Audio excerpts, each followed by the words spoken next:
Check, check, mic check. Check, check, mic check. Welcome to Podcast Envy, episode 81. I'm your podcast boss, Andrea Klender. Today, I'm talking with Cassandre Dunbar, mother of 2 young boys, medical doctor, wife, educator, wellness blogger, and producer and host of the Be Well Sis podcast, now in its 2nd season. And this conversation is part of our series on self-care podcasting. Now, lest you think this topic is going to be soft and fluffy, let me frame this up for you.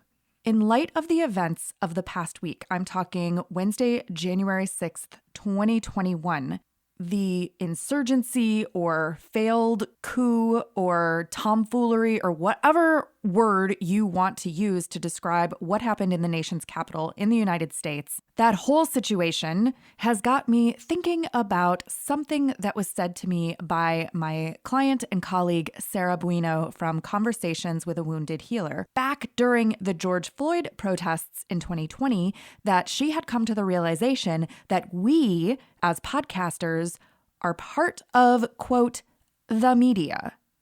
And I have been examining what I believe about our role and responsibility as content or media creators and as business leaders and cultural influencers ever since she made that comment. This personal work has been largely done with the support of Erica Corday and India Jackson from Pause on the Play, so I want to give them a shout out as well. And through working with their community, I have been learning how to think about and put into action doing business from a place of the values that are important to me.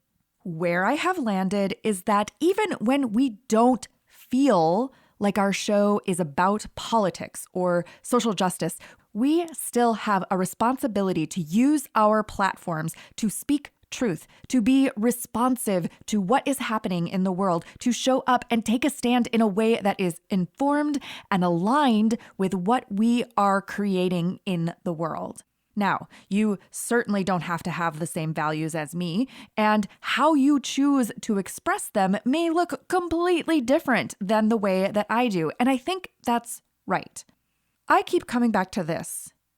We need to create content that is necessary, content that helps people, improves lives, adds value, and at the very least, does not harm. And sometimes it's risky. Sometimes it's uncomfortable, especially when you are going against the grain of your family or your upbringing or your community or your followers or other people in your industry. Cassandre Dunbar of Be Well Sis is doing exactly that. She didn't see herself represented in the health and wellness space as a Black millennial woman. And she knew that putting herself out there, taking this risk, creating her show was necessary to help lift each other up, especially in times like these. I originally spoke with Cassandra back in October of 2020, and our conversation is as relevant in this moment as it was when it occurred. The magic of podcasting to create meaning that transcends time and space. It sounds corny, but it's true. If you love this conversation, you'll want to check out Be Well Sis and then hop over to my other podcast, The Creative Impostor, where this weekend, coming up, I will be releasing a companion episode to this one, where Cassandra and I talk even more in depth about things like gentrification, parenting through the pandemic, and so much more. Of course, for your convenience, links to the Be Well Sis podcast and socials will be in the show notes for this episode, along with links to our featured podcast angels and any other resources that we may happen to mention. You can find those show notes in the episode description in your app and at thecreativeimpostor.com/podenvy081. Now, let's talk self-care podcasting with Cassandre Dunbar. So it's a little bit late in the day for you in this moment, and hopefully you're winding down a little bit. I actually am not sure how I found you. Being a podcast producer and a consultant and strategist, I'm always trying to expand my network of other podcasters who I know, who I think are doing really good work and talking about important topics. And this series on self-care, I wanted to get some diverse perspectives. I'm sorry, I hate that word diverse right now. It's such a buzzword right now, but Yep. I wanted to get some different perspectives from a variety of sources on topics related to self-care that are not the usual things that we see when we see self-care. And so I was looking through, Apple Podcasts and the podcast app and typing in self-care podcasts, wellness. And I'm sure that you can imagine that the first, 10, 20, 30 plus podcasts that come up all basically have the same cover. And it is a lovely looking, fit white woman talking about self-care, maybe doing yoga, maybe drinking green smoothies, maybe, I don't know what else comes up, but it's all the same cover and all the same podcasts. And no shade to any of those podcasts. I know some of those people and they're wonderful. But I was like, wow, this is really one very specific perspective on self-care. And so I was digging, and then your cover came up and it was not that. And I was like, oh, this one, I want to check out this show. And so I gave it a listen and I really liked your perspective and what you had to say. So all of that is a very long-winded way for me to say, tell us a little bit about Be Well Sis, why you started it and where the idea came from. Honestly, I started it for the exact same reason that you reached out to me.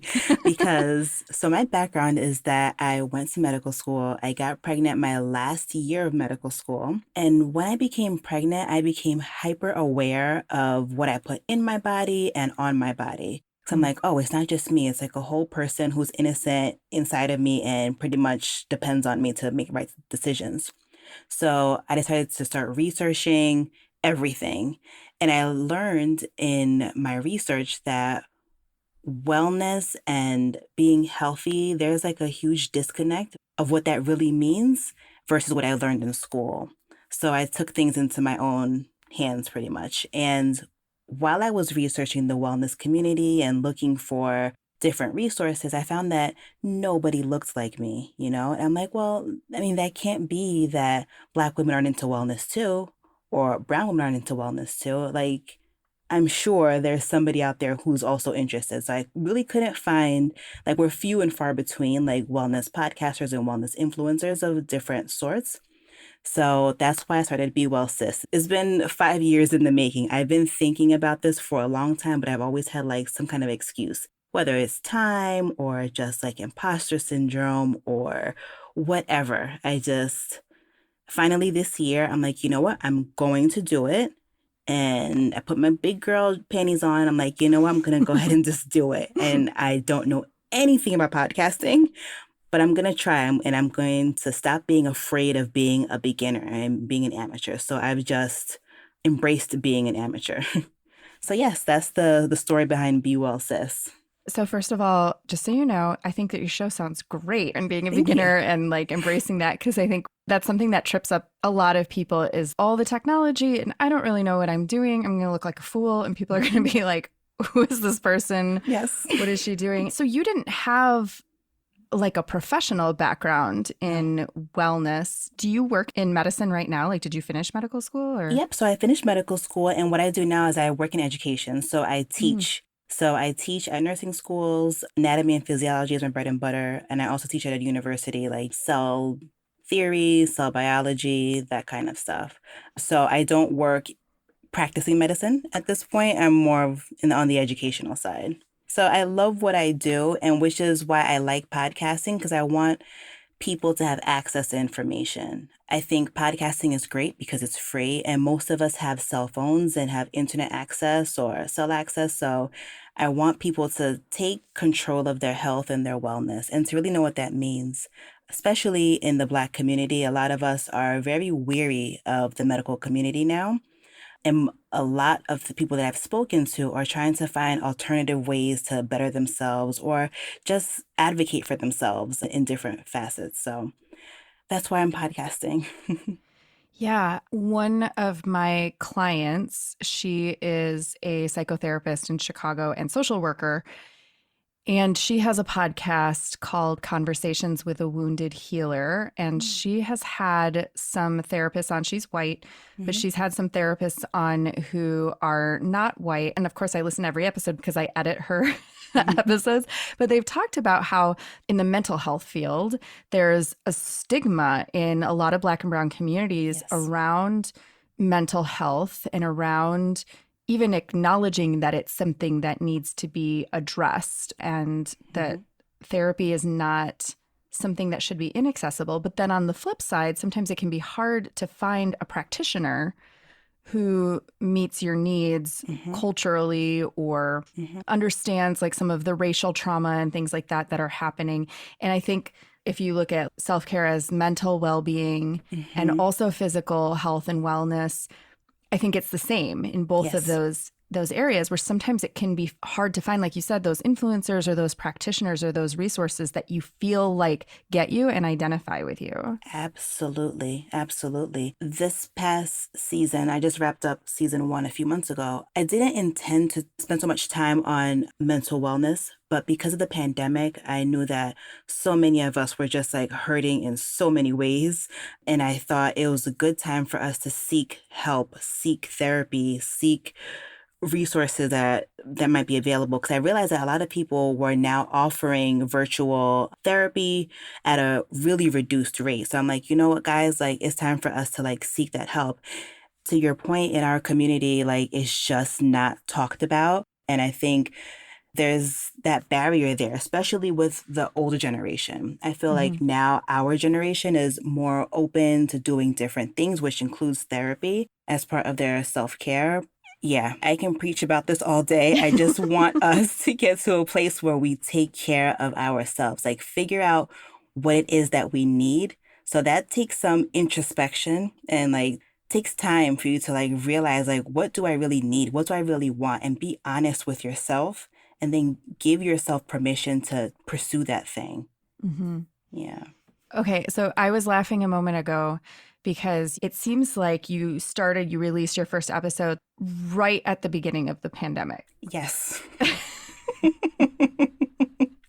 Which is one of those things where it's like, is this the right time to start something new? Or what is happening here? In my mind, I was like, oh, I'll have some time. Now I'm going to be home, working remotely.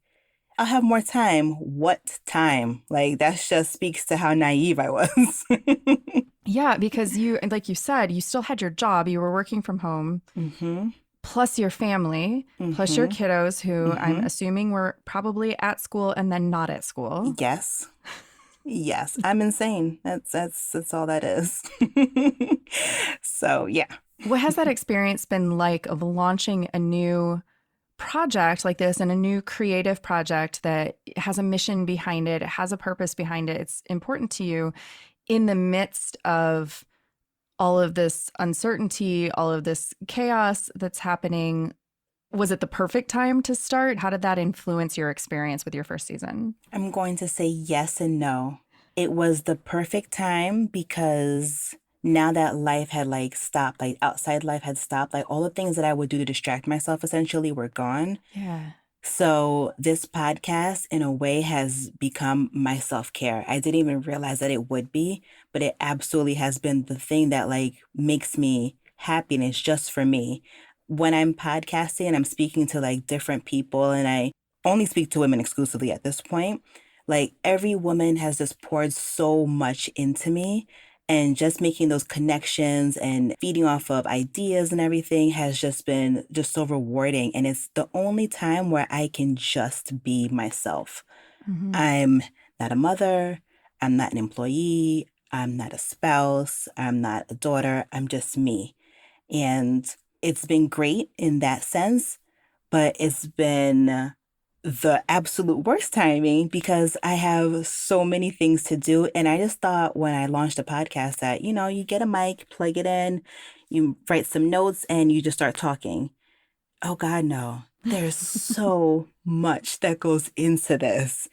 And I had to learn that the hard way. So yeah, because there are only so many hours in the day and I do just about everything myself at this point, it was just the worst timing to sit here, and then I would obsess over things too, like not giving myself grace that, hey, you are just a beginner.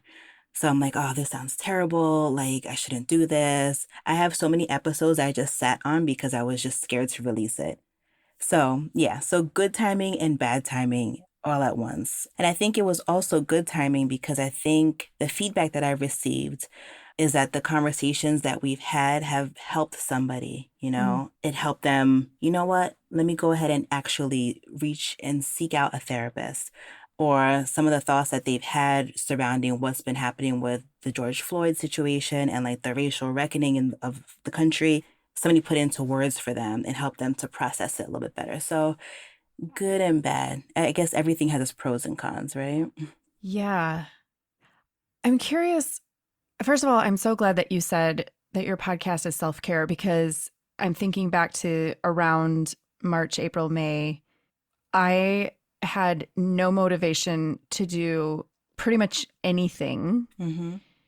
And I felt so kind of shell-shocked, I guess, maybe. And the only thing I could think of to do was I need to schedule some podcast interviews. Yeah. That was like the only thing. And then those interviews were for a little bit, those were the only fixed items on my calendar. Yep. And they were like, okay, I know what I have to do today. I have to do this podcast interview. And that was my thing that I could grab onto and I could be a normal human and have a conversation and an interaction. And we were talking about the pandemic, but we were talking about it in terms of what can we do creatively? Like what strategies do we have right now? What should we pay attention to? And so it felt very productive, but it was like the only thing I could do in that day. Yes, yes. And you make such a good point. Like it's what you had that you can grasp onto. I think the hardest part of the pandemic is like we're all floating in the wind. We have no idea. I think that's the biggest like mind F that we've all been like struggling with. Like we have nothing to really just hold us like concrete to the ground. Yeah. And having something like an interview is like, okay, this grounds me. Like this is still normal in a world that everything had changed.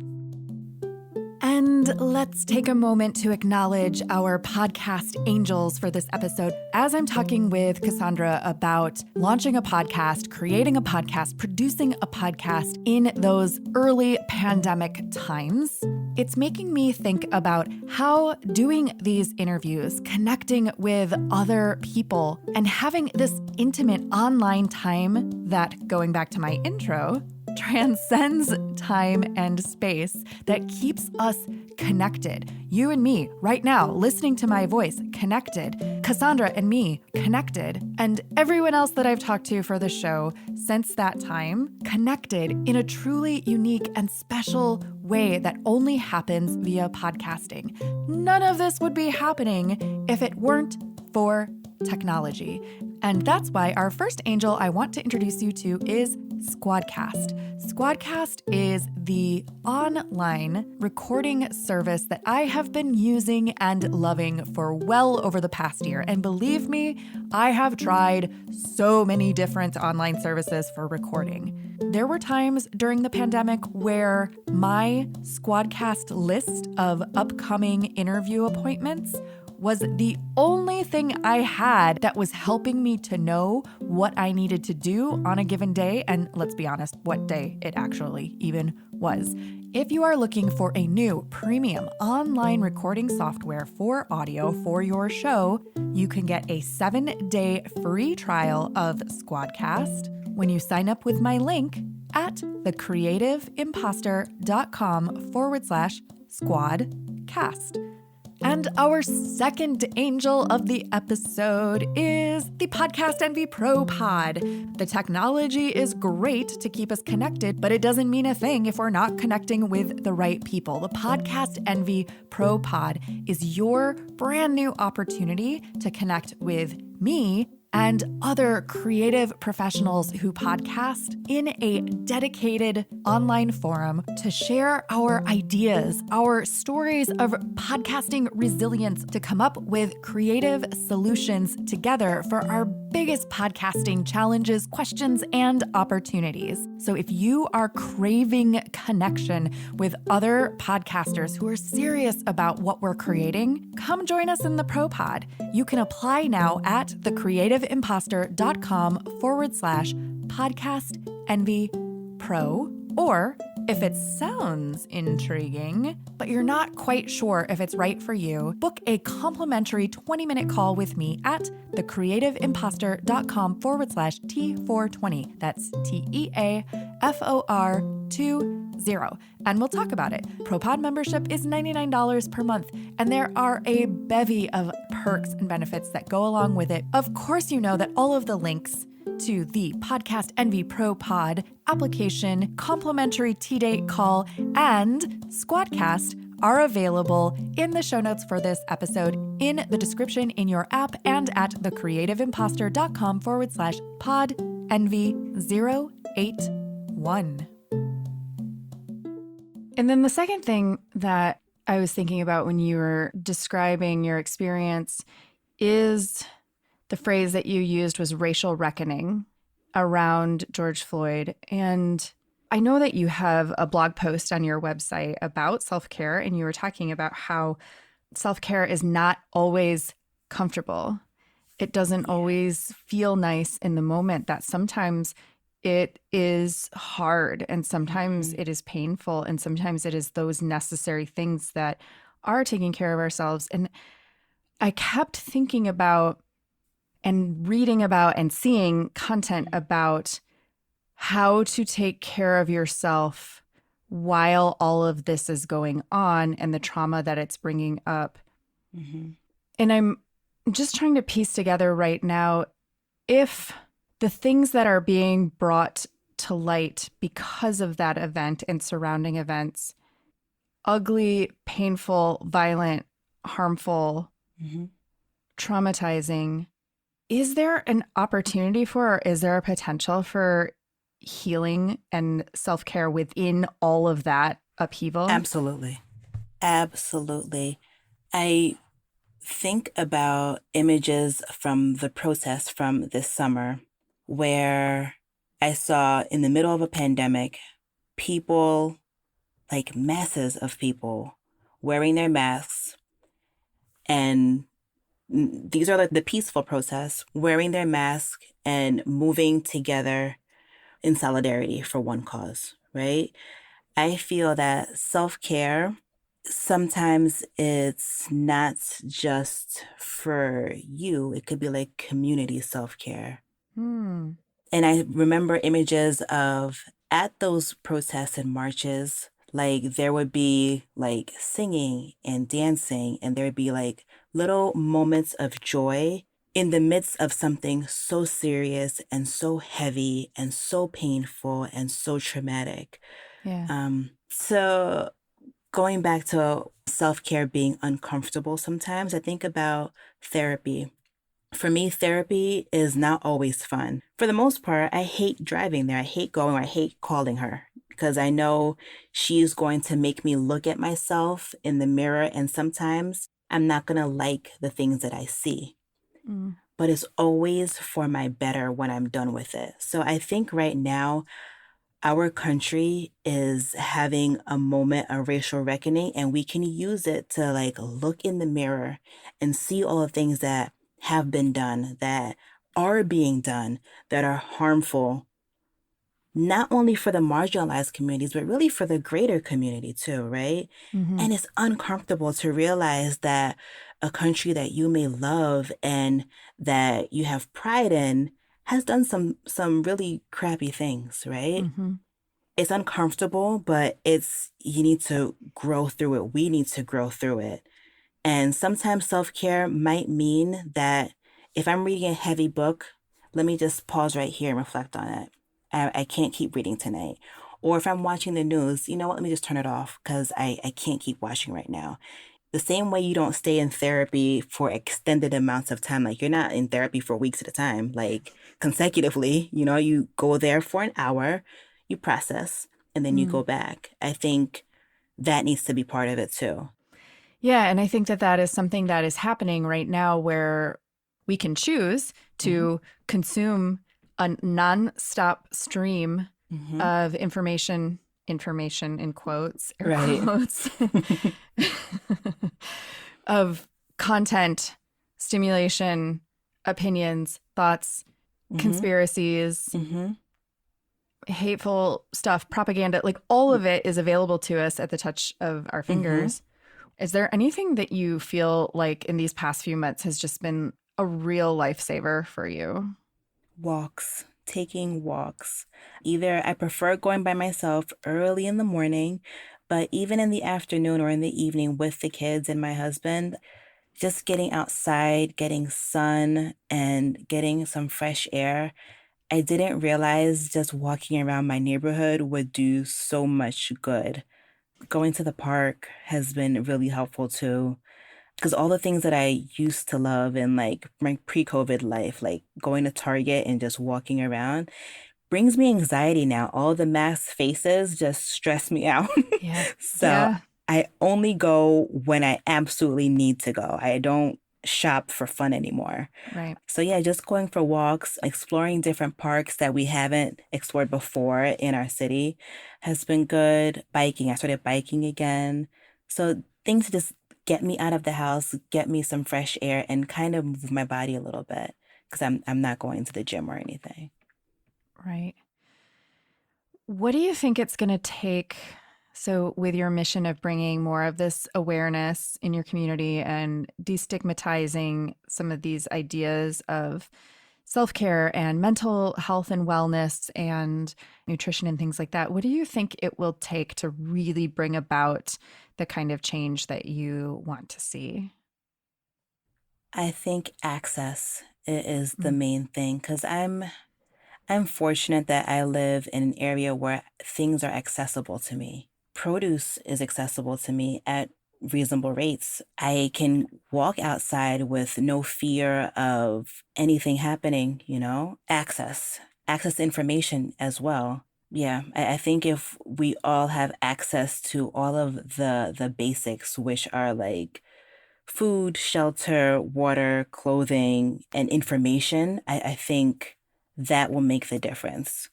So my first step is just providing information on to where to even find different things that may not be in their neighborhoods. Yeah. I do want to ask you about coming back to your podcast, coming back to Be Well Sis. So, a lot of times I talk to podcasters who their podcast is an extension of a business or a brand. They're using it for community building or for marketing. And I know that for you, it's kind of a passion project right now. What do you think is next for the show? What are you thinking about for the future? And how are you measuring or defining success for that show? Ooh, that is loaded. Okay, so we actually come back October 13th. So you'll be back by the time this is out, and listeners can Yes. hop on over there right now. Yes. Listen to this one, then listen to that one. Yes. Yeah, so then we'll be back. And this season, I have taken more time to really curate and craft my episodes. And I really wanted to have more pointed discussions as to what is wellness. So every episode is going to start with wellness is and then ... So our season opener is called Wellness is Rooted in Rest. So I speak to a yogi who is also has a master's in neuroscience and she specifies in the sleep studies. So we're going to talk about the importance of sleep and not only sleep, but rest, more importantly. We're trying to get away from grind culture. It's not healthy. I'm also talking to a sex therapist. So we're talking about intimacy, sex, pleasure. That's always been an area of contention, I guess you can say, like among Black women. We're either hypersexualized or we're taught to not be sexual at all. So falling in between that, there's always some stress. There's always struggle. Falling in the middle. So I want to have more pointed conversations and really to build community is the end goal is I want women to have a safe space to exchange ideas and information, to get encouragement, to get information and tips on their wellness journey. I want people to feel empowered in their health and in their wellness. So my idea is just to speak to different experts about different things that I think most of us struggle with to some capacity. For me to measure success is, every time I get like a DM or an email and they've found something new or a new concept or that they're going to implement into their lives or something, they're going to take some time for themselves somehow. For me, I feel like the reward is just amazing. Like I get like a high from it. So that is success. And I just always want to grow my listenership and just grow the community. So for me right now, that would be success. The more people listen, the happier I am. Do you have anything that you're doing specifically around that community building piece? Anything that's been working? Anything that you tried and did not work? It's so hard. But what I found has been most successful for me has been when I'm constantly posting new things on Instagram. That has been the way that I see my listens spike as well as my followers.